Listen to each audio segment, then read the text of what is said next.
Hello and welcome to Overcome a Mental Health Podcast, a place where you can share your mental health stories. I'm very excited for today's guest. We are speaking with Tyler Smith from the founder of TriumFit.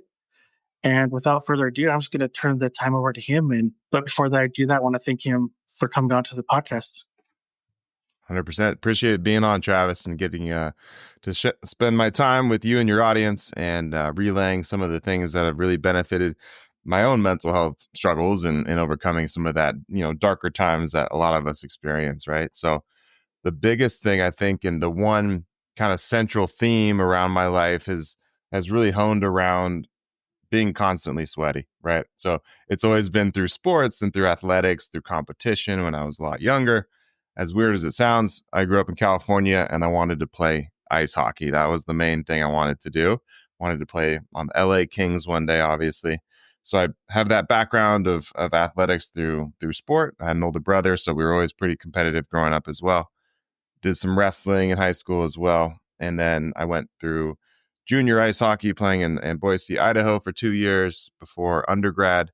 Had an injury in that interim and then got passionate about physical therapy and rehabilitation to get other athletes, to the pinnacle of their genetic limit and that kind of thing as well. So I worked as a physical therapist since 2020. I'm currently in Tacoma, Washington at Camp Murray, working for the Air National Guard as a civilian contractor for the HPO team. So that's the Human Performance Optimization team as the lead physical therapist with them. So taking care of the guys that have been through the pipeline. So these are guys that have been career military their whole life, a lot of the Air National Guard guys, but chronic knee, chronic back, ankles issues, that kind of stuff as well. So my dad was a firefighter for 38 years. Mom was a nurse. Brother was a physician, sports med doc, and all that. So I'm kind of well versed in the healthcare world. I kind of knew that was the path I was going to chart. And then it really wasn't until I would say 2023 when I'll get into the kind of inciting moment in 2024 through a curiosity driven passion project where I found what I stumbled upon was the TriumFit Challenge and what I'm trying to make, the day job now. And through my passion of helping other people and building community. So we can get to, I guess, that a moment in 2023 if you want, or if you have any other things in the backstory you want to jump into, let me know, Trav. So let's get to that moment in 2023. Yeah. So I would say I've always been fairly internally motivated to check the boxes of, progression. I've always been motivated by physical progress and performance, like I said, around the fitness world. And so that kind of culminated in, doing a marathon and then doing an Ironman in 2021, and then led to in 2023 wanting to, pursue a proper hybrid athlete training challenge where I did a 5-minute mile and a 315-pound front squat in the same day. That was the goal. So I've kind of been in that hybrid training where you do lifting, some running, I do some jujitsu as well. So it's kind of multimodality type of training. And then during that 12-week training block, this was kind of the end of 2023 in October, I wrapped up with that challenge. I got very close to the mile time that I wanted. I did hit the front squat, but I was so demotivated at the end of that training block because of all the work that went into it, that I had a kind of a mental health crisis in the sense that I just couldn't. I realized now that I was experiencing fitness burnout essentially, and just kind of going through the low mood associated with trying so hard to reach the pinnacle of something. And that was personal to me, I guess. Might seem arbitrary to most people. It is arbitrary, but it was meaningful to me at the time, and I was investing a lot of effort into doing it. And then when I got that close, and then kind of spiraled slowly after of not being able to get into the gym and train, it was very aberrant, for me and my disposition to not be wanting to be out in the gym and training and that kind of thing. So I kind of went through the rest of 2023 with pretty low mood, and I realized that there had to be a different way to pursuing the things that I had been doing through the fitness realm. And so in 2024, I kind of retooled and I thought, what if I, instead of have this hard line, competition with myself, I pursue more of a curiosity driven approach to fitness. And so it started with learning the history behind the federal holidays. So the major holidays, so everything from Martin Luther King Jr. Day through Veterans Day in the United States, doing some research on the history behind the person that created the day of rest, because I work for the military, so I get all the federal holidays off. So the history behind the person that created that legacy, some kind of physical challenge to honor the struggle that they did in their life, and then some type of financial donation to a relevant organization. And so it started with Martin Luther King and doing the backstory with his legacy and his life. And in 1965, he did a Selma to Montgomery, Alabama march, which was 54 miles. He did that over the course of 5 days. And so then I ended up doing the first year in 2024, I did 54 miles in a day. I did 34 of a run, and then I walked the last 20. And then I donated to the Southern Christian Leadership Conference, which he was the co-president of in his lifetime, as a way to, again, honor something that he would be proud of. And so that had a different spin on how I was taking my fitness. It was no longer necessarily chasing these arbitrary metrics or pursuing a bucket list of physical items to do, like the marathon or Ironman or whatever these things are. Not to say that that's necessarily a wrong thing. It just, at that time in Hmm. my life, it wasn't as motivating, I would say. I had to find a new approach. And so I started with the Martin Luther King tribute, and then I went on to the Cesar Chavez. I called it Bringer of the Bells, did some research, and he did an 80-mile march from Delano, California to Sacramento, California, advocating for farm workers' rights, getting bathrooms on the fields, and increasing their living standards.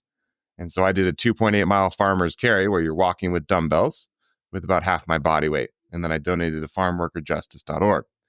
So every challenge was essentially along that progression of a historical narrative tied into the physical legacy of somebody that died and worked very hard to get us a day of rest in 2024 at the time, right? So that's what gave me a little bit more excitement to get out of bed and train for those events. And then I had the idea of then turning that into a project that other people could enjoy with me. So people would buy entry tickets to these events. I could donate half of the proceeds to a relevant organization and then build a community around these challenges year after year. So that's kind of how 2024 wrapped up. And then 2025 was really trying to get the word out about having more in-person events through these seven challenges that I was doing every year.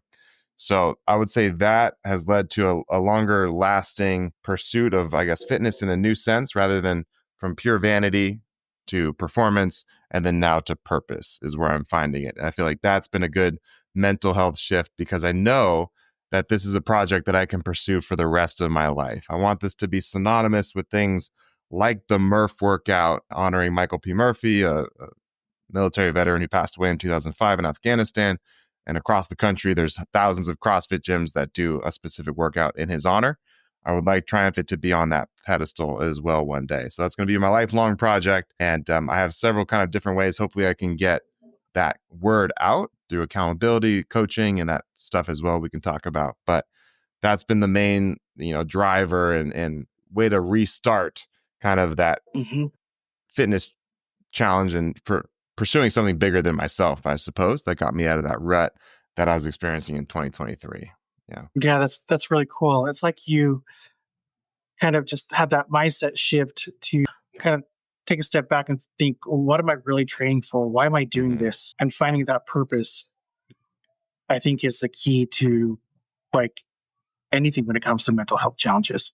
I agree. Yeah, I think there's a lot of quotes I tend to rattle off, but Friedrich Nietzsche was a famous philosopher, German philosopher, and he said, if you have a big enough why, you can get through any how. So despite some of the challenges I do every year seeming pretty daunting to a lot of people, like 54 miles, I now, modified it to 54 miles in 54 hours. So roughly, 2+ days to do the challenge. But you'd be, really surprised what you can surprise yourself with and what the limit actually is if you have a larger purpose behind it or a community cheering you on to do it, right? Hmm. Anything can be really accomplished if you have that sufficient reason to do it, right? Sometimes it's a very kind of crude metric, but if somebody held a gun up to your head and said, run right now, or else I'll abduct your kid or something, I bet you could run 100 miles probably, like just right So now, no yeah, training. yeah. My when it comes to my kids, my adrenaline would kick in so quick that So I yeah, think I'd be a lot quicker than I would think was capable of. Exactly. Like, you hear stories about moms lifting trucks off of their Mhm. daughter when they get caught in some kind of accident, and the power of adrenaline and that kind of stuff as well. So I think there's always another fascination with me, and, working in human physiology and human performance. I've always been curious about the limits of the human body, and, reading books like Alex Hutchinson's Endure in 2018. If you look at that book, and why some people are able to push themselves to these limits, and Can't Hurt Me, David Goggins, all these kind of things. Sometimes I could see the negative side of that as well, right? If it's Mhm. too extreme, but I'm just still fascinated that these things exist, and that the latent potential of humanity is really really wonderful in my estimation. So it's been fun to explore that side of it as well through these challenges. That's really cool. I'd love for you to take a step back and focus on your mental health challenges for a Hmm. moment. Like, what, when you were at your lowest, what were you feeling? Like, what were you going through on a daily basis? Yeah, 100%. Yeah, I think a lot of my mental health is at this point predicated by time in the gym, and kind of working through different things. And I'd show up better for other people if I'm able to get a workout in and that kind of thing, and take care of myself first, right? As selfish as that might seem, I think it is really appropriate to take care of yourself so you can be a conduit for other people in a better sense. But yeah, I would say in October 2023, again, this is another factor of maybe the time I was living and still living in Washington, right? So we have pretty intense winters in the sense that we have a lot of darkness. That's kind of a big thing, right? Because we're so high up in our latitude. So I wasn't maybe accustomed to that. I grew up in California where I just took the sunshine for full advantage. And, my dad's black, my mom is white. So I need a certain amount of vitamin D that's harder to get in the winter at a higher elevation or climate. So it could have been a factor of that as well, of kind of going from that summer to that winter transition. But oh yeah, it was tough to get out of bed. I would say I've never necessarily been a morning person, but even like basic things, right? Just getting up to even eat. I'm always motivated by food. That's the biggest thing that'll motivate me. But if I'm struggling to get up and eat breakfast, then something's wrong. Because I want to usually am motivated by breakfast and that kind of stuff. So getting to work was a struggle. Like I said, I'd turn the treadmill off or turn the treadmill on, take my warm up 5 minutes in, and I just turn it off. Like I don't have it today. There's just no point, because everything I was doing was like a rate of perceived exertion, RPE, like 9 out of 10 or something. So every workout was just very on the edge for me to hit that goal or attempt to hit that goal at the time. So I realized that kind of out of that process too is that I became a big fan of consistency. So I realized that consistency always trumps intensity. There's always a time for intensity, but if you haven't built the consistency yet, then there's no point in just jumping onto the wagon of intensity, because it's not going to last. And so things like that would fluctuate. I've always maybe had issues with potentially body dysmorphia, and that's another big thing in the fitness world, and probably from wrestling, I think, from high school, right? So you have to make weight for certain divisions and weight classes and that kind of stuff. So kind of crazy that we subject high schoolers to that. But I was gaining weight for ice hockey and losing weight for wrestling. And, you kind of go through these binge, and I wasn't purging or anything like that, but I would definitely binge and that kind of thing after making weight for something. And so I do have some of those habits that can, rear their head and kind of take me down a whole mental health spiral, something that I still obviously struggle with, because I do some jujitsu now, and that's a kind of a weight sport as well. There's weight classes in jujitsu. So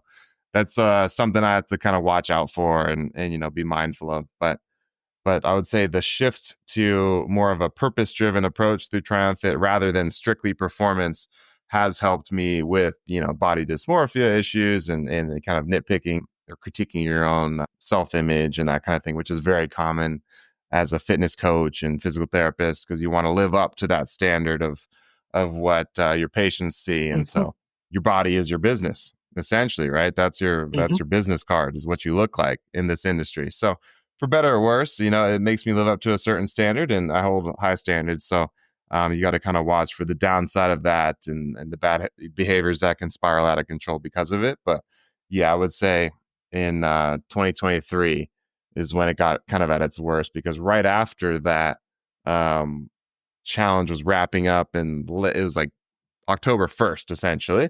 I was doing the squat and the mile goal, and I was trying to get to about 184 body weight to help facilitate the run, and then got to about 188 on the actual day. So didn't quite hit the body weight goal, but it didn't matter because I hit the squat and all that. But then right after that, I went back to California for a wedding, a family wedding, and then I kind of spiraled again too with the out of control eating behavior too. So then when I got back from the wedding and all that, I was like, there's no way I can get back to the type of training that I would need to hit this goal. So I kind of just gave the goal up essentially at that point, and kind of walked away from even attempting to do it at that point. But that was some of the stuff I was spiraling with in 2023 was, I would say, the food addiction, the body image, and then just overall fitness burnout of trying to hit this goal. And then that kind of wrapping into the beginning of the winter in Washington it was just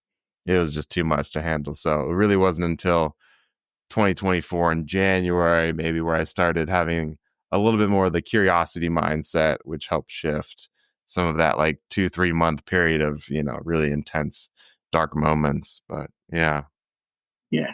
Yeah, I always wondered. So I have nephews that wrestle. Hmm. One of them just got out of high school. He's wrestled a little bit for junior college. Okay. But I always wondered, like, that mental mindset of having to make weight and that type of stuff. Like, does it have quite an effect on the mental health of teenage kids in high school? Would you I, say? I would say so. I think any sport where that's, a big issue, I feel like gymnastics probably has another big, issue with that, or it's very, everything's on display, so to speak. I mean, in high school wrestling, you're wearing singlets, right? So you're wearing Hmm. essentially a bodysuit, and it's just the most awkward sport ever for a 14-year-old kid to go through. And then you're going to stand in your boxers on a scale in front of a bunch of strangers and judges and try to make the weight and all that. And then you're all fatigued for the matches, and then you lose, and then you feel sad because you lost because you had no energy because you cut weight, and then you gain weight after. And I think they do some hydration testing now, fortunately, so it's not maybe as difficult as it used to Yeah. be back in 2007 to 10 when I was kind of in high school. But I would be very curious to see the rate of, mental health disorders, or, especially body image issues in the wrestling community. I think that would be a very fascinating study, and I would Yeah. imagine it's got to be higher than, the baseline Yeah. I, Gen Pop. Yeah, I totally agree. I think we put a lot of pressure on these high school age kids yeah, to perform and do well. right. That's true. Obviously, fitness played a huge role in kind of changing your mindset and getting over your low slump there. Hmm. How did your inner world start to change when your fitness journey became about more than yourself? 100%. I think that's been the biggest thing too, is I've been noticing in 2025 as I'm trying to get more of the word out about what the TriumFit Challenge is and all these kind of things. You have to take on a new mindset, right? I would say I'm more of an ambivert now, where I can kind of do the extroversion thing as much as I can at certain increments. But I'm naturally an introvert, right? If I could be home with a book, I'd be most at home. But starting a business, starting down the entrepreneurial journey, you have to get out of the home and really display what the passion you have for this company is, and why it matters, and why other people might benefit from it. So that's pushed me in a lot of ways to get out of my comfort zone there. And I'd say the biggest thing I've done in 2025 has been, in late 2024, has been to think of a more fitness and community aspect to the whole journey that I'm on right now. So it's joining more running clubs, and I joined 2 different running clubs, Tacoma Runners and Tacoma Run Club, where you meet at a coffee shop or you meet at a bar and you go do a 5K together, and then you have some fellowship after, essentially. And another group that I joined in January of this year is called F3. So Fitness, Faith, and Fellowship. It's been around for about 15 years. Different groups all across the country. It started in, I think, South Carolina in 2011. And their whole purpose is to invigorate small groups of male community leaders, and through the pursuit and through the discipline of fitness. So they meet up at local parks It's free for all men. You meet up and you work out for an hour. You can go have fellowship coffee or breakfast after as well if you want. And it's about living for something bigger than yourself as well. So the F movement is very aligned with kind of what I want TriumFit to be as well. So I would say late 2024, early 2025, and so on. I've really had a shift of the individualistic fitness pursuits to more the communal and larger, aspect of bringing others along the journey with me and kind of listening to their stories and how I could best, benefit them. So I've been doing a bi-monthly free training camps in the Tacoma area. So at Wright Park, I'll meet and we'll train for the next challenge together because a lot of times it's very intimidating. If you look at the TriumFit Challenge calendar of events and you see, oh, we're going to do the Murph workout in May and the Memorial Day Murph. So that's 100 pull-ups, 200 push-ups, 300 squats, and it's a mile run on each of, the beginning and end of it. So obviously to a lot of individuals, that's very intimidating. So I do these free training camps to kind of teach people maybe how to get their first pull-up, whether it's through a resistance band or just teaching them how to do a negative or even a grip hold, that kind of thing as well. So I'm trying to instill, again, more of that idea of bringing other people along with me so that when I'm gone, when I'm in my casket, there'll be something to show for my life. It's not just going to be simply that I lived and I tried to pursue my 5-minute mile attempt. And look at Tyler. He was so fast. Isn't that amazing, right? But there's probably going to be my mom and my brother and my dad at my funeral. And that's it. Like no one else is going to care if that's what my life ended up being. So I would rather like to build a legacy of the pillar of fitness in the community. So he really helped build other people up towards their goals and really gave them essentially the spotlight towards what they were trying to pursue as well. So that bi-week or bi-monthly training camp, I call it TriumFit and Chill. So that's kind of the fun marketing I have for it. So I just had one 2 days ago on Sunday or yesterday. Today's Monday. Yeah, yesterday is our last event. And the thing I do for that as well is you have to bring some kind of nostalgic era snack and drink combo. And then Awesome. I have like a get to know you card game. It's called, what's it called? Like Be Yourself or something. It's one of those like, they have different categories like random and would you rather and deep and all these kind of things. So I draw a card and then somebody has to, share some relevant thing about their history. And so it's a way to build up, kind of facilitate people getting out of their shell and doing something hard together and then having fun and having a snack and drink and just kind of hanging out at the park as well. So I want to see that grow as well. I've been really inspired by this guy, EJ O'Donnell at Tacoma Run Club out here. He's been building it for about 7 years, but he's about 100 people that show up every Sunday and do the run down Ruston Way. So I really want to see TriumFit become something like that in the community in the area here. And I think if I could just give that consistently, it's really about the consistency of showing up, no matter if there's one person there or there's 5 or there's 10 or there's 200, right? Just show up, teach that person something, help them, have them be seen in some way, and then improve the lives of other people to get them towards where they want to be. So that's been a fun way to think and to give back is through those training camps, and I really hope those grow. But the biggest word I would use to describe my fitness journey now is community driven and purpose driven rather than more individualistic where it had been and where I got into trouble, in late 2023 of just focusing on myself and working out, 2 hours of lifting in the morning, 2 hours of running in the evening, and it was 4 hours a day. And, fortunately, I didn't have a wife and kids or any of that at the time. So I wasn't really neglecting those relationships, but there's so much I could have been doing with that time instead of just pursuing my own endeavors. So that's the word I would use to describe is just the community aspect of getting out of my comfort zone and bringing other people along with me currently. That's really cool. And I love that you talked about building a legacy that will outlive you.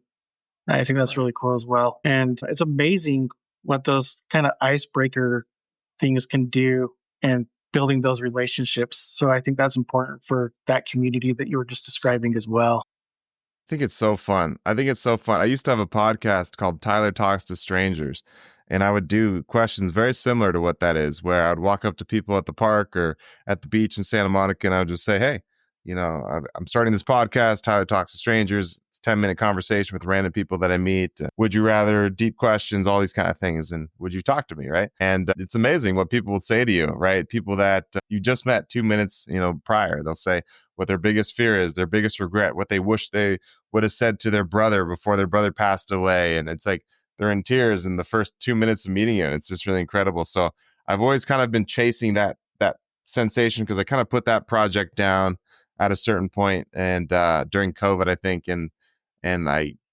regret it in some ways, but I think there's always a part of that inside of me that's curiosity, and curiosity driven about other people and their stories. I think everybody's got some interesting thing about themselves that they could teach me. Everyone spends their time doing something on this planet.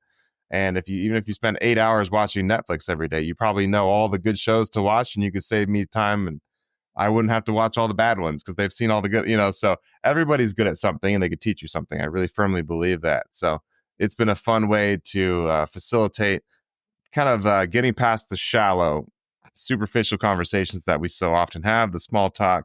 It gets kind of a bad rap for good or bad, but I really am interested in having those deep conversations with my friends and family, and kind of, that's why I love road trips so much, because there's nowhere to go. You're just in the car, you're looking ahead, you're going towards the destination, and you can have these kind of deeper conversations. So that's why I like being a guest on podcasts, because you make me think in different ways that I've never thought about before. This isn't pre-recorded or whatever. This Yeah. isn't you didn't tell me any of the questions beforehand. Mm. So it's a good way to practice my own kind of flow state, and that's why I appreciate the things that you're doing, of course, and then the highlight on overcoming mental health, I think is just incrementally more and more important as we become more siloed and lonely through technology in a lot of ways. So I am fascinated by where this whole thing is going as a species, and in the next Hmm. 5-10 years. I mean, by the time your kids are grown and in college, I mean, I don't know if college is going to exist and what's going to happen. So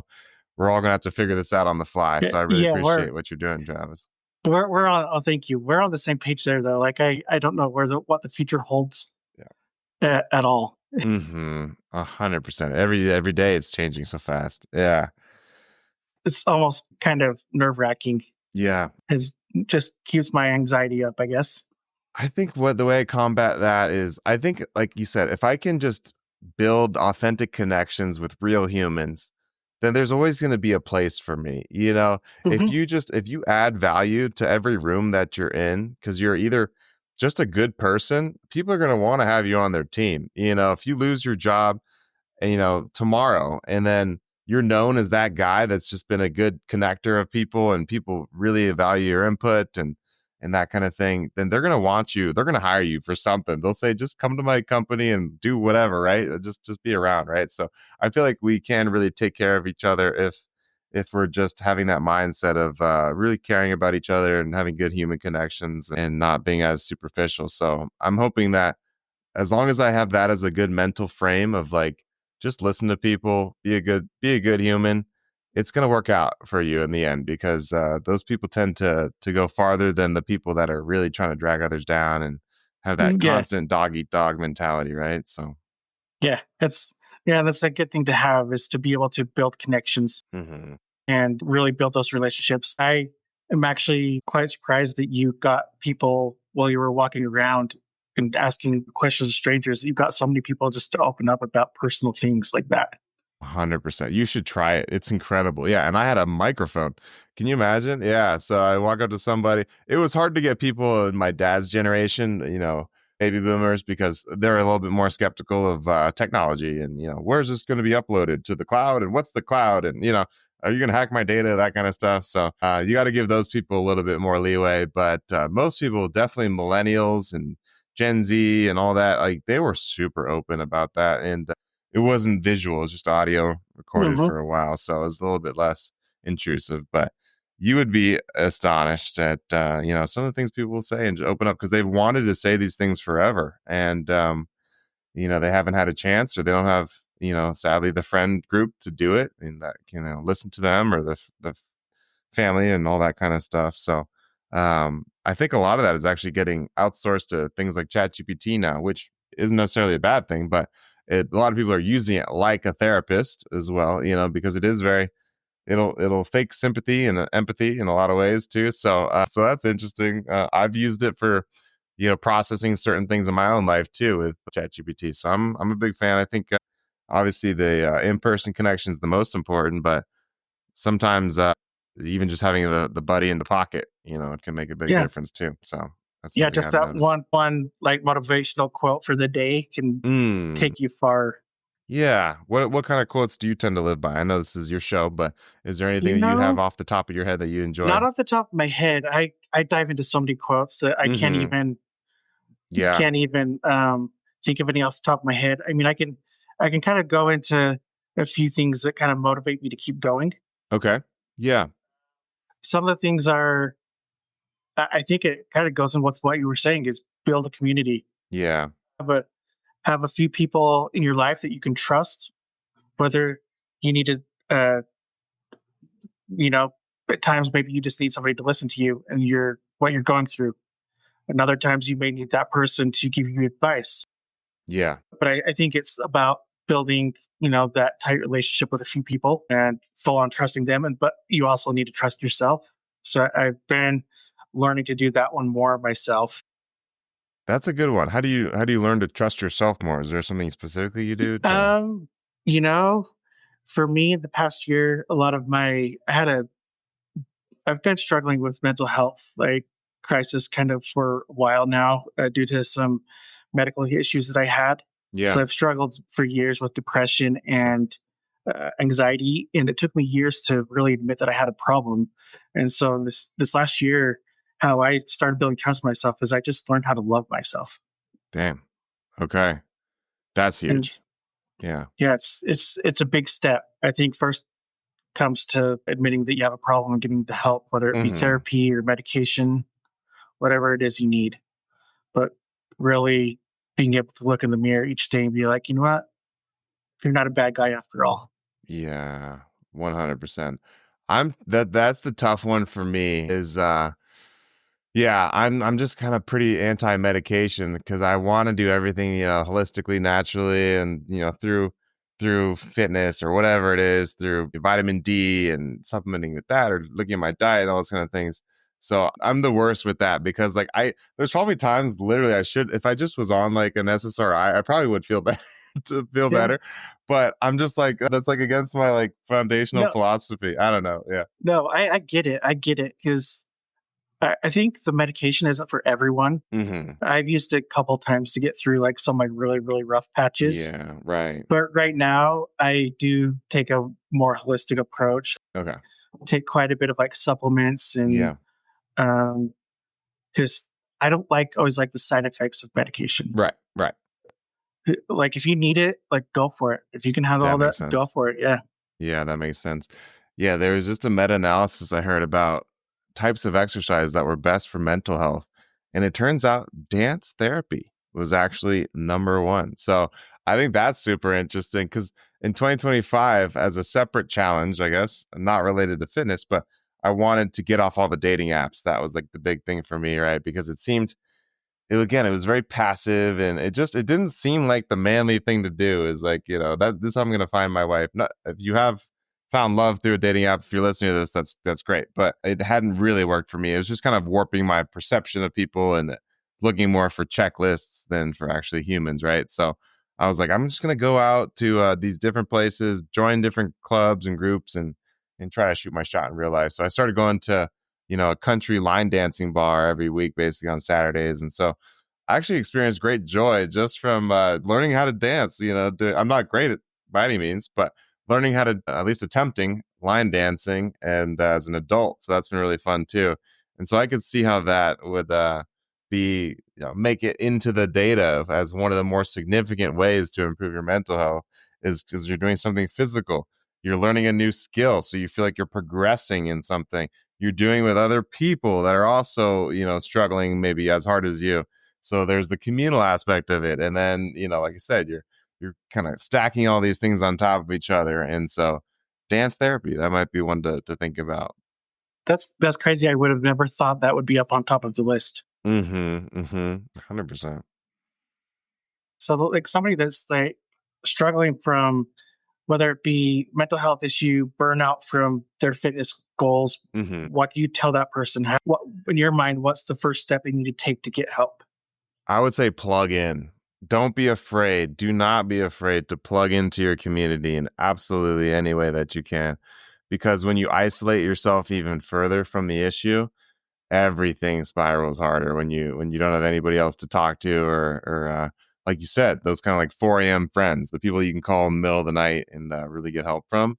So the biggest thing that's really dragged me out of that kind of dark place, like I said, has always been plugging into my community, doing something physical with other people, specifically finding a new club, some new skill you can learn potentially. But it's really about getting out of your own house, because I live alone, and I could, like I said, I'm more introverted. I could just be with a book and be, fairly content most of my time. But I'm probably not progressing in a lot of ways if I just, isolate myself like that. And adding, I'm not adding the randomness to my life that I would need to have these interactions with people and maybe meet somebody that will become my new best friend, or somebody that I could potentially date. Right. So I just find you bump in and add, there's four different types of luck that I've heard. And one of them is basically just like you can have some control over, because you just put yourself in opportunities to be lucky.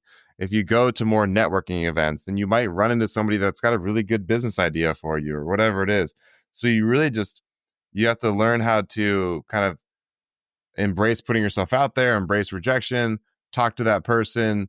But it's really about stepping outside of your own four walls, getting outside of your own head as best you can, because that's the hardest part. We're all permanently trapped in our own brains, and we have to kind of walk around with that all the time. So you better learn, like you said, how to love yourself, because you're the only person that you're guaranteed to be with yourself for the rest of your life, right? So you got to learn how to love yourself. But I would say the biggest thing, if somebody's really struggling, is you got to get outside. You got to get into the real world, because if you're just on, these Twitter forums and Reddit forums, that's not real life. There's people that will comment the meanest things ever. If you're getting cyberbullied or something, you got to go to the grocery store and talk to, the person checking your groceries out, because they're going to actually have a real conversation with you if you're willing to do that, right? And just looking people in the eye and, taking genuine interest in what their struggle is. And that's the biggest thing, I think, for me, is just realizing that there's a wider world than your own four walls if you're really struggling, and people will be willing to open up and help you out if you make that first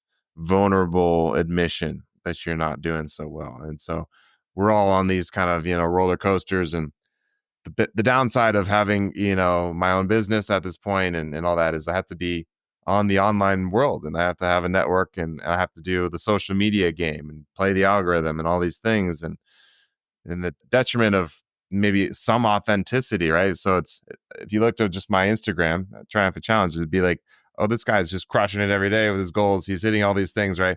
But I don't always post the days I'm not, having the best day, right? Maybe I should do that more, or I should have a segment on my, Instagram where I do that, because some people do that, but then it's almost like the vulnerability porn, where like they're just trying to get clicks because they're being so vulnerable. So I don't want to go that way either, where it's like they're just divulging everything that's TMI, that like you don't really go onto Instagram to hear the sob story of some random stranger, So there's a fine line that I don't know how to walk necessarily. But I would say, yeah, the online world is not real life, because if you just looked at my Instagram, you'd think I've perfected the art of living, and I really haven't. And I'm stumbling in the dark like everybody else. And if you just realize that everybody's in that same boat as you, then I think that'll, in a weird way, pick your own mental state up, because we know nobody has this life figured out 100%. Yeah, very true. And I love that answer. And you never know, by opening up to somebody, like maybe they are feeling the same way. And by you Yeah, saying something and being upfront, yeah. it's going to allow them to share their story as well. Yes, you need that dialogue. Yeah, how can I help you? How can you got to hear it. But if you're not willing to open up, and you keep it all inside, then that's when people, right, suffer in silence. That's the biggest thing, right? They say is, so opening up, stepping outside of your four walls, getting into the real world, getting some fresh air, talk to somebody that's, the barista at Starbucks, do something where you're seeing the humanity in other people, and it'll reinstill some of your own faith in yourself, I think. While we're on the mental health topic, I like to ask this question just to hear the responses that I get. And I know it's very generic. Hmm. So, what do you feel is the biggest stigma to mental health? I think I think men have a kind of a unique one just because we're kind of told we're not allowed to have the emotional side of our being. You know, we're not supposed to cry. We're not supposed to all these things and display weakness of any kind. So I think that's a big stigma that, specifically the male psyche is walking around with at all times is that, we're supposed to be the protectors and providers and, all these kind of things for our communities. And it doesn't leave much room for vulnerability. So that's a tough one because I'm not a big crier myself, but I feel like I wish I had a little bit more, command of that area of my life as well, where I could express that a little bit more. But it's something that our society doesn't really, hold space for in a lot of ways. So that would be the stigma that I wish we can kind of get past. And I don't know what that would look like necessarily, but that's a tough one. Yeah, that's a great question, I would say. Yeah, I agree with you. That's one of the ones I've always come back to. Thought my idea of getting past it is just continue sharing our stories. I have one. Go ahead. I have one. Something I've been doing better actually lately to kind of combat this like men aren't allowed to have emotions thing is like I will tell my good friends, my good male friends, I love you. I will say that in a text. My favorite thing is audio messages. So instead of like a because calling is kind of sketch for millennials because you don't want to like catch people at the wrong time. But I want people to hear my voice because then it's more of a personal thing. But I will leave a lot of audio message on, people's phones and all that kind of stuff and just be like, hey man, dude, I love you, Darnell. Like you're one of my best friends. I appreciate wrestling with you and like all these things we get to do and hang out and that kind of thing. So I think like normalizing straight men saying I love you to other men would be really cool. I think that's a really healthy way to kind of like, why can't we say that? Like, I don't Yeah, know. I'm trying to be better at that. And I am actually getting legitimately better at that. And, not holding back as much because yeah, I have love for so many people in my life. And I think they need to hear that too. Oftentimes they never hear it because if they don't have maybe a significant other, nobody tells them that they love them maybe. So I think normalizing male loving friendships or just vocalizing that and it's not a weird thing. I think that would be a cool way to combat. That's what I want to see in the world. Thinking about that. that's really cool. I'm trying to think now if I've ever done that. And I think as I've got older, I've done it a little bit just because it's Hmm. like, get older, all my friends are, I'm from Utah, all my friends are in either different states or different stages of life. Okay. And I think the last few phone calls I've had with some of these close friends, we've ended with that because it's like, like Yeah. I may not talk to you for 6 or 7 months because we're Right. all so busy and in different places. So, and I think it's important for people to know.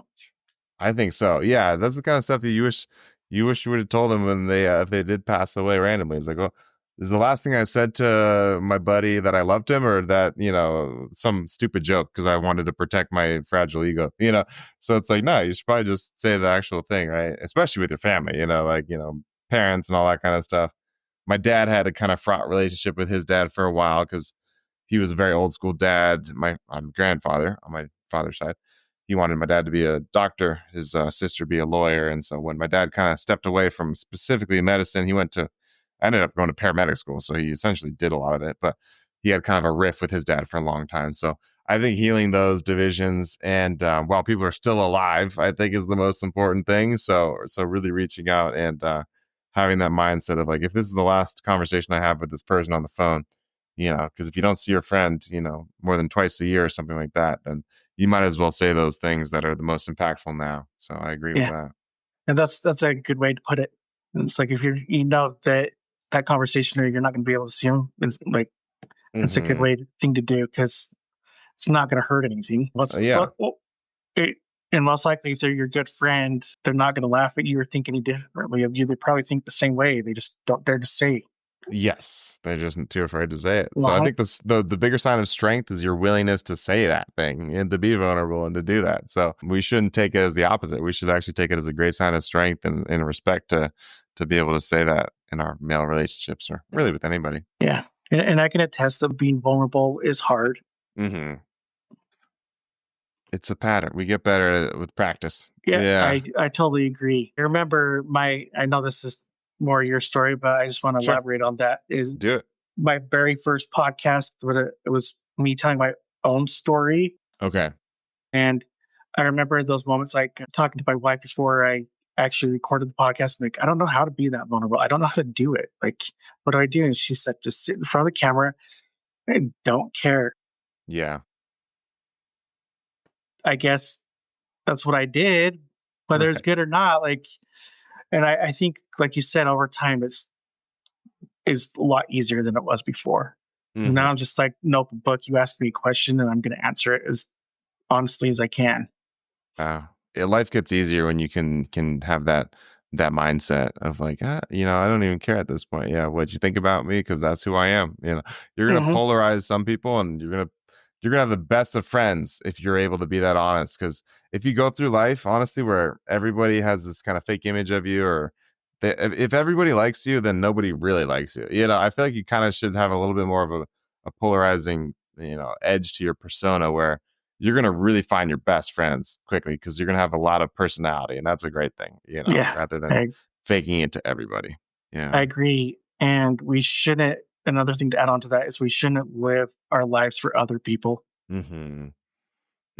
I feel that. I feel like it's not to my parents' detriment in any sense because they gave me absolute freedom with everything I've wanted to do. But like I said, I grew up in a very like healthcare dominant house, paramedic, nurse, sports med doc, athletic trainer, sister. So I feel like I kind of pursued healthcare because it was like, again, like I wanted to make my parents happy of like, see, I'm a doctor of physical therapy. I did that. I went as far as I could in my career path. And I've liked, like a lot of my journey of through physical therapy. But when I've found this now thing that I love even more through TriumFit, I really kind of think this is really what I've been put on the planet to do. And like I said, this is the lifelong mission. I don't care how long it takes. If I could obviously make this cover my you know life costs and everything, that's obviously the goal, but I don't have to become a millionaire from this project. I just really want to get the word out about helping other people find a space in the fitness world that's not just egocentric and about checking boxes of hitting certain times that doesn't mean anything ultimately, but about building around a bigger community and honoring our history of people that have died to give us the right for days of rest in the US. So that's really what Triumph Yeah, is about. that's really cool. And that you actually made a good like segue into my next question. Yeah. What core values or principles guide the triumphant movement? Yes. Big core values. I would say it's not mandatory to do this in Triumph, but I am a big proponent of what is it? Consistently good is better than occasionally great. So that mindset of like showing up every day, putting in the work. It is great to do one hard thing, I think, every single day. So I've personally done that through a sprint hit challenge, so high intensity interval training challenge of doing, it's a 5 minute workout, but it could be any modality I want, but it's a 20-second max effort followed by a 2 minute rest. And you do that 3 times. So that's the one hard thing I tend to do every single day. Again, if you're in the triumphant world, you do the challenges, you don't have to do a sprint every single day. But I would say a big pillar of triumphant in my estimation is that we kind of push each other to do one hard thing a day. We have that kind of consistently good is better than occasionally great. Consistency trumps intensity mindset. We have a big respect for history.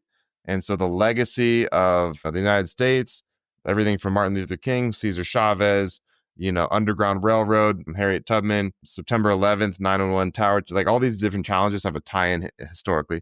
So history is a big part. Physicality, like I said, philanthropy is a big part as well, because I donate 50% of my profits to these relevant organizations. And then everything else that I make through training plans or through the accountability group, 10% of the profits are going to go to givedirectly.org, who's helping to combat extreme poverty across the country and across the world, really. So givedirectly.org is a big kind of wing of TriumphFit as well. So philanthropy, history, physicality, community. They're like the main pillars, I would say, of TriumphFit and what this whole thing is. Because I think it was 2019, I saw the TED Talk from Peter Singer. He's a Australian, I want to say, philosopher, about the life you can save and how, you can choose to buy the latest Nike shoes and then, spend $150, or you can donate $150 to, the third world, poverty support in Africa, and you could buy 2 malaria nets. And maybe you just saved a kid from dying because you bought a malaria net. So he's a very extreme in that case, but like he thinks it's kind of the effective altruistic movement of like, what's the maximum amount you can do with every dollar that you spend, right? And so he's kind of had these thought experiments about why it's beneficial to give 10% of your profit or your whatever, your income, your paycheck away to these organizations and have a meaningful impact. And so that's been a big factor in my life. I think that I would like to be generous in that sense, because if you the quote is, if you can't give 10 cents out of a dollar, you're not going to give $1,000 out of $10,000, right? When you hit that pinnacle of like, oh, I'll be generous when I'm a millionaire. If you weren't generous when you didn't have as much money, you're not all of a sudden gonna become Yeah. generous when you're like, you say that, but you're not. Yeah, you're not going to change. You're not gonna. It's a disposition, right? So I want to, even through this journey of trying to make TriumFit pay my bills and all these kind of things, I want to maintain that transparency. That's another big pillar too, is transparency. So after every challenge, I'll say exactly, I sold these many entry tickets to this challenge.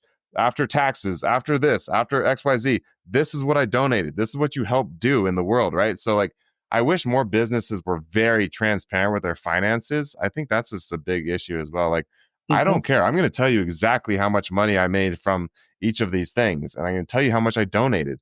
Because I think that's another, I have a segment on my Instagram, like about, it's Mission Monday. So kind of things that maybe phrases that I think society has backwards. I call it dumb shit that society says. And so one of them is that, virtue signaling is bad and we shouldn't do that. It's like, what should we vice signal? Should we be doing the opposite? It's like, if you're doing good things in the world, you should project that into the world so Yeah. other people can follow along and donate or be excited about what that is as well. So I do tend to tell people where my money is being donated to, and I don't think that's a bad thing to do, to spread that on my Instagram of like, look how generous I'm being. Maybe you should be generous too. Like, let's all be generous. So I try to be very transparent with all those donations, because I take the people that sign up for my events, I take that very seriously. They're trusting me with their money, and I tell them I'm going to do something. So I want to do Mhm. something.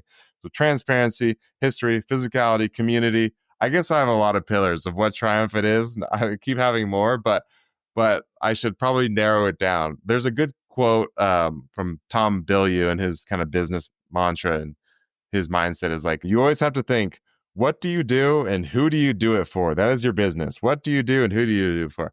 And so if I had to summarize Triumph, it is, I create historical community fitness challenges for people that struggle to do hard things alone and they need a group to do them with. So that's kind of how I boil Triumph it down in a lot of ways, is what I do and who do I do it for. I do it for everybody that wants to pursue hard things but needs that support of other people to do it and wants to give back and have more of a legacy to their physicality. And that's what I really want to spread into the world with this project of TriumFit.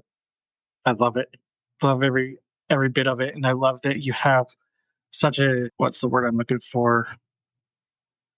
Kind of just an idea of like where you want everything to go and Yeah. where everything is at, and it's great. I do have all that written down. It's on the Instagram as well, TriumFit_challenge. And I have my exact goals for what I want this to be and how many I want to have, 100,000 people do a TriumFit challenge. I want to have $1 million donated to givedirectly.org in my lifetime. All these things. And there's an absolute diabolical idea I have to accomplish this that would put a lot of eyes on what I'm doing through a bear crawl challenge, essentially a bear crawl across America. I'd be the first person to do that. So that's a whole separate thing if you want to break into that. But I do have all these written out on the Instagram as well. So you can see exactly where I'm shooting for. Like, this is a successful life. This is like the pinnacle of success. If I could do all of those things, have a major brand sponsor a challenge like Strava or Nike. If I could, like I said, 100,000 people do a challenge, million donated, all these kind of things, certain revenue, monthly and yearly, that kind of thing as well. So I think it's good to write those down, because then it gives you clarity of like, where do I see this thing going in 5 years and 10 years and everything on my deathbed? On my deathbed, who's going to be there? What are they going to say about who Tyler was? Like, what lit this guy up? Why did he get out of bed every day? And it wasn't just to get a 5-minute mile. It was to bring people along, along this whole journey. So that's really why, I do what I do and where the passion comes from. And I think it's given me so much vital energy in life. And that's how you know you're on the right track, I think. If anyone out there listening is struggling to find what that is, if you can do something and it just consumes your time, but it seems like that time just vanished and you don't know where it went, that's probably a good sign that you're on the right track, because there was times where I was building out TriumFit and the platform and the website and the newsletter and all these things, and I had forgotten to work out. And I was like, I always work out. I actually look forward to doing that. So if I'm missing workouts for 1 or 2 days because I'm so busy building the platform of what TriumFit is, then I know that this is very meaningful to me, right? So that's just a whole, another thing is like where your energy's going and where your passion is, like you're gonna really have that well. It's like an endless spring of energy to do this thing, because you need to get this thing into the world. And like the biggest tragedy would be if I got hit by a bus walking outside after this podcast, because like there's so much. I've done 0.1% of what I want TriumFit to be, and it's not it's not all written down, so people can't just necessarily like do all the things that I have planned. I should write these all down, right? But that would be the biggest tragedy, is like I can't die soon because I want to do all of these things for TriumFit before I die. Like I can die peacefully in 20 years if I get all these missions accomplished, but if I died in the next 5 years, I would be so sad because of the question marks of the things that TriumFit could have become, essentially. So that would be the hardest thing. Yeah, and I really love how passionate you are about this project too. Yeah. So what does a 5-year roadmap look like for Triumph? Yeah, Fit, yeah. Yeah, it is a hard one. Tie now. TriumFit Fitness, or yes, TriumFit Fitness Challenge is the full way to say it, but TriumFit is the moniker. But in 5 years, what would that put me at? 2030? So honestly, if I do, if it's written out the way and it goes the way I can, then to get really this whole thing on the map and in a really, really big sense, like I said, I think either 2027, it would be the earliest I could do it, or 2028 would be the bear crawl across America. So this would be the first human to do this. This is a diabolically stupid idea, but also the most awesome idea. And it's a thought virus that I can't get out of my head. So it would be starting where I grew up in Los Angeles, in Santa Monica Beach, California, and bear crawling. Essentially, it'd be like in maybe 3 2-hour chunks. So like 6 hours a day of bear crawling. So hands and knees, reciprocal crawling. Not on your knees, sorry, hands and feet, but like crawling like a bear. Mm-hmm. You can Google that. I'm sure everyone knows what that is. Doing that for about 6 hours a day. If I covered about 5 miles every single day, it would take me roughly 550 days or 560 days, I want to say. And so if I started January 1st, let's say 2027, I would finish, the goal would be to finish around 4th of July, 2028. I would be in Times Square, New York, and I would be finished the bear crawl across America. I would like to do some of it with my father. He's retired. And so the way that I bonded with my dad when he retired in 2011 was we'd go for these long walks, 2-hour long walks, and talk about everything about his childhood. And you learn how to appreciate somebody's mindset and understand their history, everything, when you take the time to, I think, walk or do something physical with somebody. So I would love to start the challenge in Santa Monica with my dad, and then finish 2028, 4th of July, around that, and then fly back to LA, because then the LA has the 2028 Olympic Summer Games in Los Angeles in late July 2028. So that would be really cool. But basically, it'd be a way to get eyes on what TriumFit is, right? This crazy idea. As another thing on my YouTube channel, TriumFit Challenge, I do a fitness history story. So some like featured athlete of some crazy thing a human has done. So one that I did was this guy, Ross Edgley, is a British man, fitness enthusiast, and he swam around the entire island of Britain in 160 something days. And he didn't go on to land the entire time. He just was on a boat or swimming every single day for half a year. And so there's things like that I'm very inspired by. And Obviously you can get donations for causes, and there are all these kind of things, and notoriety and eyeballs on whatever it is that you want. So if I could, bear crawl from Los Angeles to New York and then end up on, the Today Show with Al Roker, my homie, and all the people that I love on that show, that would be really cool. And I could raise, that would get towards me that, that $1 million of raise for Give Directly. And people would be like, what is this TriumFit thing? Like, who is this crazy guy? So that's one idea of how I could make this like blow up in the next 5 years, because I would be done by 2030. So that's the diabolical idea. That'd be so painful. I don't know if it's possible to bear crawl 5 hours every day for over 500 days, but the human body is incredibly resilient. And like I said, the Nietzsche quote, I want to put that to the test. A man that has a big enough why can get through any how. And so maybe that would be my legendary, stupid thing to do for being on the planet. Is I'd be known as the first man to bear crawl across the United States over 200, what is it, 2,800 something miles. So I would need, like, if I can get sponsored by Strava or something, I have like a camper van to kind of support me as I can sleep overnight. And I'm going to try to reach out to some of those, major brands, and see what happens in 2026 and kind of get the ball rolling. But like I said, Jan 1, 2027 would be the earliest I contemplate doing it. And if not, then I'll do it in 2028. But if I can get a sponsor to help kind of make this project happen, I'd be willing to at least give it a shot. Because I don't care looking like a fool if it's for a good cause. I do this other thing called burpee poker, where every week I tag celebrities in this thing to try to get them to, I'm trying to pit their influence, like their audiences, against each other in a philanthropy contest through fitness. So you draw 5 cards from a randomly shuffled deck. You have to do that many burpees in a minute. If you don't do that amount of burpees, you have to donate $1 to Give Directly. So I've been doing this like for the last 2-3 months. I'll tag everybody, like The Rock, or I'll tag all these people. No one really looks at these things on my Instagram story, and I'm just hoping one person takes me up on the challenge and spreads this thing to go viral. Kind of like the ALS Ice Bucket Challenge, that type of stuff. So I'm always trying to find these unique ways to blend fitness and philanthropy and make people give a shit about it, because I think it's really important, and it's not always the easiest thing, but I'm willing to look like an absolute fool if it's for a good cause. And that's the part of me getting out of my shell and living up to that moniker of fitness and philanthropy being the most important niche that I want to have here in the world. So if that means bear crawling across the United States, or at least trying, then I'm going to give it a shot, because you don't know what you can do until you give it 100% effort. And limits are often perception issues. They're not actually a reality. And so we got to give it our best shot. So if I can get a chance to do that in the next year and a half, that would solidify the 5-year mission of this thing would be on the map, and have it in a big way by 2030. So that would be great. Yeah, I'd say do it. I'd be in your corner cheering you on. I Yeah, think it's really cool. that would be And amazing. Yeah. yeah, it's really cool. Like I love that you just have all these goals, and getting. I like to see people get excited about what they're doing. Right. Right. I think that's huge. Hmm. Excitement, and like you said, that gives me the energy to get through everything in life, is just having the idea of how I could shape the future, to bend the future to my will, and whatever, right?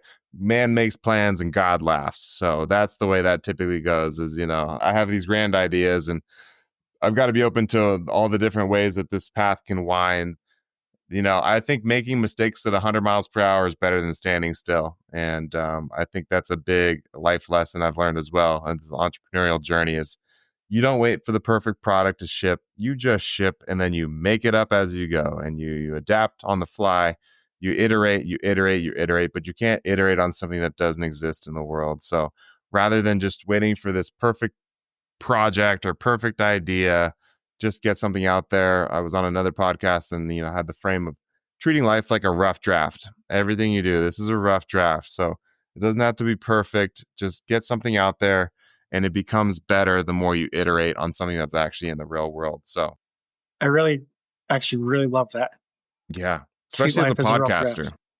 Oh yeah, it really is treating it as a rough draft, because it's like the first episodes. It's like they're hard to get through, and it's like Yeah, you don't know the people you're talking to, and sometimes it's really nerve wracking. And yeah, I can honestly say I'm not the best at. I don't edit a ton because I like the rawness, but I'll go through and take out like certain words if needed. But it's most of it's a rough draft, and then I'm just learning as I go. So I agree. Like, look at the way Joe Rogan started. Nobody listened to Joe yeah, Rogan when in 2007 or something, right? 2006, whenever he started.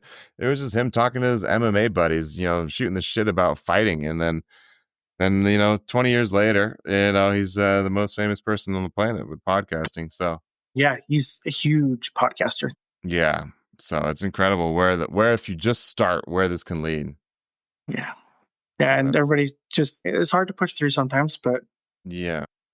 I think this is my passion project because I feel like I'm helping people and I'm Hmm. starting to get like comments back to where it's like, you know what, thank you for sharing your story or thank you for Yeah. having this person on. So That's huge. Like you said, you told me before the show began, like that a little bit of feedback goes it does go a yeah. long way. Because the more you just throw into the void and you get nothing back, that's the disheartening thing. I would Yeah. rather have haters in this point in my life than just nobody, right? Because if you have Mm. nobody that's looking at anything you're doing, that's the hardest thing. But if you have haters, then that at least gives you motivation to Uh, prove somebody wrong. So yeah, I yeah. want some triumphant haters. Yeah, I've had a couple negative comments on like YouTube. Sure.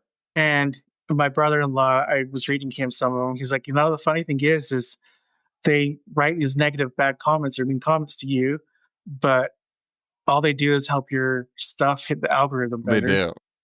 It's like, and me being me, I'm kind of sarcastic, so I go and I'll kind of write sarcastic remarks back Okay. sometimes. Yes. I know I shouldn't do that because I don't You want play that to. into it. Yeah. Yeah, I play into it, and I shouldn't do that because I really am a nice guy, and I Right. don't want to get a certain perception as a podcaster. And but Yeah. That's hilarious. That's amazing. Yeah. There's some trolling. There's some like counter trolling to the trolling you should do. I think that's hilarious. But you can't let it go down too dark of a path either. yeah, Yeah, that's true. yeah, awesome. Well, I have like two more kind of ending Yeah, questions here. sure. First, where can people find you? Yeah, I would say the most active platform I'm on right now is Instagram. So that would be TriumFit, TriumFit underscore challenge on Instagram. And then my website is also triumphitchallenge.com. Same spelling, TriFit challenge.com. And you could see the leaderboards, you could see the upcoming challenges, you can see all the training plans I have and different things on the Instagram. You could see stuff like I said, the Mission Mondays, where I have some virtue of the week that I'm highlighting. I have the newsletter and the podcast clips that I've been on in the past. I have the Willpower Wednesday, which is now the Burpee Poker Challenge every other week. Thursdays, I want it to be somewhat of a triumphant transformation once I have more people in through the challenges and all that as well. And then Friday is the Fitness History Friday. So that's where I feature some historic athlete, some crazy human achievement, and I write a spoken word poem about it because that was a big creative outlet for me in undergrad was writing. And I think that's a good way for me to process language through the puzzle of rhyming, essentially. So I'll do a spoken word poem every week about some famous fitness freak and somebody that really changed the paradigm on what's possible. So those are the Instagram posts type of deal. And then there's some Instagram, just inspirational content as well. That's probably the best place socially to find me. My email is triumphachallenge@gmail.com. If you have any other further questions or want to get involved or be an affiliate of any kind for the events. So next up is the Murph coming up here in a couple weeks. That's a big one. I do it pretty much every year at this point because I, again, work for the military. So it's big in this world as well. And then after that, it's the Juneteenth tribute where apparently I looked it up. This is what the average slave would walk and towards their freedom on the Underground Railroad was 10 to 20 miles every day. So for the Triumphant Challenge, I do either a 9-mile walk for Silver Division or a 19-mile walk for Gold Division. And you have to do at least a mile barefoot for each of those. So that's the Juneteenth tribute. 4th of July is a feast and a fast. So it's a kind of combination of the abundance and scarcity. In America, we donate to Action Against Hunger for that.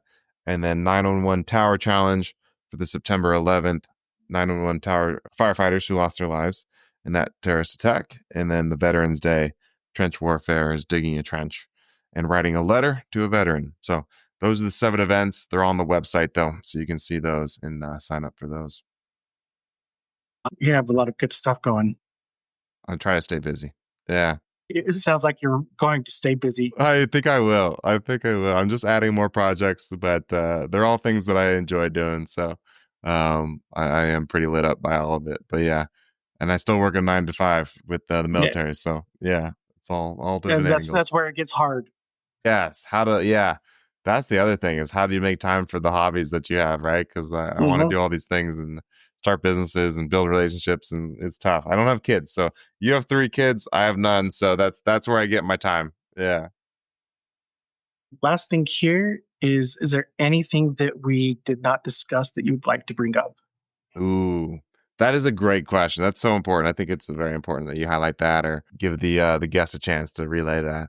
But honestly, I mean, we touched it. You said this is going to be 40 minutes, and it's hour and 12 minutes. So we really did go over. I think the majority of the things that I'm interested in talking about. Everything from the mental health struggles in 2020. I overcame that with a more of a community mindset with my fitness journey and purpose through the 7 charity challenges I do every year. We talked about the bear crawl across America. We talked about the spoken word poetry and the Instagram. So I mean, I think I hit it all as much as I could.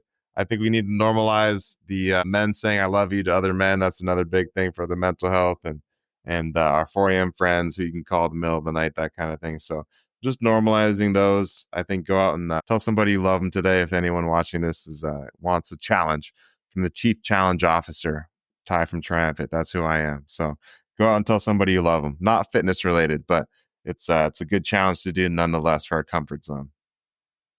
Well, thank you, Tyler, so much for being on. It's been a pleasure speaking with you. Uh, Uh, Thanks again, Travis. uh, yeah, not a problem. It's my pleasure. And thank you to everyone that has listened or watched. You can find us at Overcome Pod. I'll throw in all the links to the show notes. And the best thing you can do for us right now is to share our stuff, like everything, basically just pass it on so we can get everything the, the podcast out there. Yeah, Thanks again for listening. appreciate it. Until next time. Take care.